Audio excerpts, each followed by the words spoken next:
السلام علیکم ورحمۃ اللہ وبرکاتہ ومغفرتہ وتبارک وسلم اما بعد بسم اللہ الرحمن الرحیم۔ نمبر 1، اسلامی تاریخ۔ غزوہ حنین۔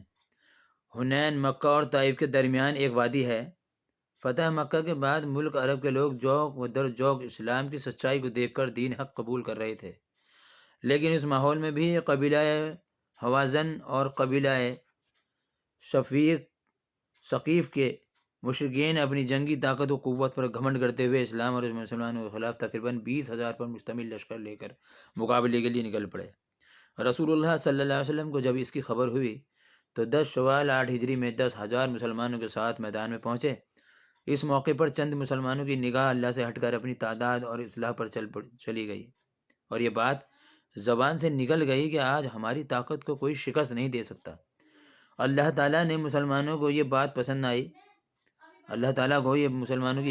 آئی اس لیے ان کی عبرت کے لیے اللہ تعالیٰ نے شروع میں ان کے قدم اکھاڑ دیے۔ ایسی حالت میں بھی حضور صلی اللہ علیہ وسلم یہ کہتے ہوئے اپنی بہادری کا مظاہرہ کر رہے تھے، انا نبی لا کذب، انا نبی عبد المطلب۔ اس وقت حضور صلی اللہ علیہ وسلم کے اشارے پر حضرت عباس رضی اللہ عنہ نے مسلمانوں کو آواز لگائی۔ چنانچہ آواز سنتے ہی مسلمان آپ صلی اللہ علیہ وسلم کے ارد گرد جمع ہو گئے، اور پھر دیکھتے ہی دیکھتے شکست فتح و نصرت میں بدل گئی۔ نمبر 2، حضور صلی اللہ علیہ وسلم کا معجزہ۔ ایک پیالہ کھانے میں برکت۔ حضرت سمرہ بن جندب رضی اللہ تعالیٰ عنہ فرماتے ہیں کہ ایک مرتبہ رسول اللہ صلی اللہ علیہ وسلم کے پاس کہیں سے کھانے کا ایک پیالہ آیا تو اس کو آپ صلی اللہ علیہ وسلم نے صحابہ کرام رضی اللہ تعالیٰ عنہ کو کھلایا۔ ایک جماعت کھانا کھا کر فارغ ہوتی، پھر دوسری جماعت بیٹھتی۔ یہ سلسلہ صبح سے ظہر تک چلتا رہا۔ ایک آدمی نے حضرت سمرہ رضی اللہ تعالیٰ عنہ سے پوچھا، کیا کھانا بڑھتا تھا؟ تو حضرت سمرہ رضی اللہ تعالیٰ عنہ نے فرمایا، اس میں تعجب کی کیا بات ہے، کھانا آسمان سے اترتا تھا۔ نمبر 3، ایک فرض کے بارے میں حلال پیشہ اختیار کرنا۔ رسول اللہ صلی اللہ علیہ وسلم نے فرمایا، اللہ کے حقوق و فرائض کے بعد حلال روزی کمانا بھی فرض ہے۔ رسول اللہ صلی اللہ علیہ وسلم نے فرمایا کہ اللہ کے حقوق و فرائض کے بعد حلال روزی کمانا بھی فرض ہے۔ نمبر 4، ایک سنت کے بارے میں چند چیزوں سے پناہ مانگنے کی دعا۔ رسول اللہ صلی اللہ علیہ وسلم یہ دعا پڑھتے تھے، اللہم انی اعوذ بک من العجز والکسل والجبن والحرام واعوذ بک من عذاب القبر واعوذ بک من فتنۃ المحیات والممات۔ جس کا ترجمہ یہ ہے کہ اے اللہ، میں بے بسی، کاہلی، بزدلی اور حد سے زیادہ بڑھاپے سے پناہ مانگتا ہوں، قبر کے عذاب سے اور زندگی موت کے فتنے سے۔ نمبر 5، ایک اہم عمل کی فضیلت، اللہ کے واسطے کھانا کھلانا۔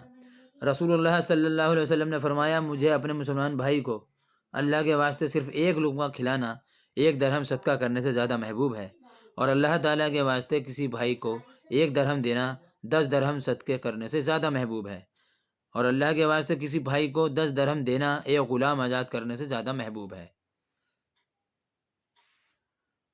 نمبر 6، ایک گناہ کے بارے میں سچی گواہی کو چھپانا۔ قرآن میں اللہ تعالیٰ فرماتا ہے، تم گواہی مت چھپایا کرو، اور جو شخص اس گواہی کو چھپائے گا تو بلا شبہ اس کا دل گناہ گار ہوگا، اور اللہ تعالیٰ تمہارے کیے ہوئے کاموں کو خوب جانتا ہے۔ نمبر 7، دنیا کے بارے میں دنیا چاہنے والوں کا انجام۔ قرآن میں اللہ تعالیٰ فرماتا ہے، جو کوئی دنیا ہی میں چاہتا ہے تو ہم اس کو دنیا میں جتنا چاہتے ہیں جلدی دے دیتے ہیں، پھر ہم اس کے لیے دوزخ مقرر کر دیتے ہیں، جس میں ایسے لوگ قیامت کے دن ذلت اور رسوائی کے ساتھ ڈھکیل دیے جاتے ہیں۔ جو دنیا چاہنے کی خواہش رکھتا ہے، جو کوئی دنیا میں چاہتا ہے کہ ہم کو سارا کچھ اس دنیا میں مل جائے، تو اللہ تعالیٰ اس کو چھوڑ دیتے ہیں۔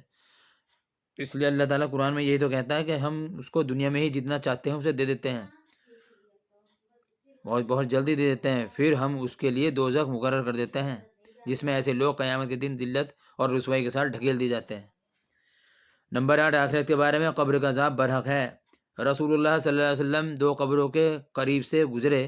آپ صلی اللہ علیہ وسلم نے فرمایا، ان 2 قبروں والوں کو عذاب ہو رہا ہے، انہیں کس بڑے گناہ کی وجہ سے عذاب نہیں دیا جا رہا ہے، انہیں کسی بڑے گناہ کی وجہ سے عذاب نہیں دیا جا رہا ہے۔ ان میں سے ایک تو وہ ہے جو پیشاب کی چھینٹوں سے نہیں بچتا تھا، اور دوسرا چغل کھوری کیا کرتا تھا۔ فائدہ ہمیں اس بات سے، اس حدیث سے یہ ملا ہے کہ اس حدیث سے یہ معلوم ہوا کہ قبر کا عذاب برحق ہے، اور انسانوں کو اپنے گناہوں کی سزا قبر سے ہی ملنی شروع ہو جاتی ہے۔ اس لیے میرے مسلمان بھائیوں، جب آپ پیشاب کرنے کے لیے بیٹھے تو بیٹھ کر پیشاب کریں، کھڑے ہو کر نہ کریں، کیونکہ کھڑے ہو کر آپ پیشاب کرو گے تو پیشاب کی چھینٹیں، ظاہر سی بات ہے چھینٹیں وہ ٹخنوں تک جائیں گی، اس سے پاجامہ گندا ہو جاتا ہے۔ تو پیشاب کی چھینٹوں سے بچنا چاہیے، کیونکہ قبر کا عذاب برحق ہے، اور عذاب جو ہوگا پیشاب کی چھینٹوں کی وجہ سے ہی عذاب ہوگا، کیونکہ بتایا ہمارے حضور صلی اللہ علیہ وسلم نے کہ جب وہ قبر سے گزر رہے تھے تو ان 2 قبروں کو عذاب ہو رہا تھا، تو کسی بڑے گناہ کی وجہ سے عذاب نہیں ہو رہا تھا، پیشاب سے نہ بچنے کی وجہ سے ہو رہا تھا۔ وہ پیشاب سے نہیں بچتا تھا، وہ اس میں سے ایک تو پیشاب کی چھینٹوں سے نہیں بچتا تھا، اور دوسرا اس میں جو تھا وہ چغل خوری تھا۔ اس لیے اللہ تعالیٰ ہمیں بھی ہدایت عطا فرمائے کہ ہم سے کسی کی چغل خوری نہ ہو، اللہ محفوظ رکھے ان سب باتوں سے۔ نمبر 9، طب نبی سے علاج۔ کلونجی میں ہر بیماری کا علاج ہے۔ رسول اللہ صلی اللہ علیہ وسلم نے فرمایا تم اس کلونجی کو استعمال کرو، کیونکہ اس میں موت کے علاوہ ہر بیماری کی شفا موجود ہے۔ علامہ ابن قیم فرماتے ہیں کہ اس کے استعمال سے اپھارا، پیٹ پھولنا، جس کا پیٹ پھولتا ہے نا اس کو اپھارا کہتے ہیں، پیٹ کا پھولنا ختم ہو جاتا ہے۔ بلغمی بخار کے لیے نفع بخش ہے۔ اگر اس کو پیس کر شہد کے ساتھ معجون بنا لیا جائے اور گرم پانی کے ساتھ استعمال کیا جائے تو گردے اور مثانے کی پتھری کو گلا کر نکال دیتی ہے۔ اگر کوئی پتھری کا مریض ہے تو اس بات کو ذہن نشین کر لے کہ اگر اس کو پیس کر، یعنی کہ کلونجی کو پیس کر اس میں شہد ملایا جائے، شہد کو ملا کر اس کا معجون بنا لیا جائے اور گرم پانی کے ساتھ استعمال کیا جائے تو گردے اور مثانے کی پتھری کو گلا کر نکال دیتی ہے۔ نمبر 10، نبی صلی اللہ علیہ وسلم کی نصیحت۔ رسول اللہ صلی اللہ علیہ وسلم نے حضرت معاذ بن رضی اللہ تعالیٰ عنہ کو یمن بھیجتے وقت فرمایا مظلوم کی بد دعا سے بچو، کیونکہ اس کے اور اللہ کے درمیان کوئی حجاب یعنی کہ کوئی پردہ نہیں ہوتا، یعنی مظلوم کی دعا بلا روک ٹوک اللہ کے دربار میں پہنچ کر قبول ہوتی ہے۔ کسی مظلوم کی بد دعا نہیں لینی چاہیے۔ اللہ تبارک و تعالیٰ ہمیں کہنے سننے زیادہ اس بات پر عمل کرنے کی توفیق عطا فرمائے۔ 5 منٹ کا یہ مدرسہ تھا تو 7.5 منٹ کا ہو چکا ہے، سمجھانے میں بھی اتنا ٹائم ہو جاتا ہے۔ انشاءاللہ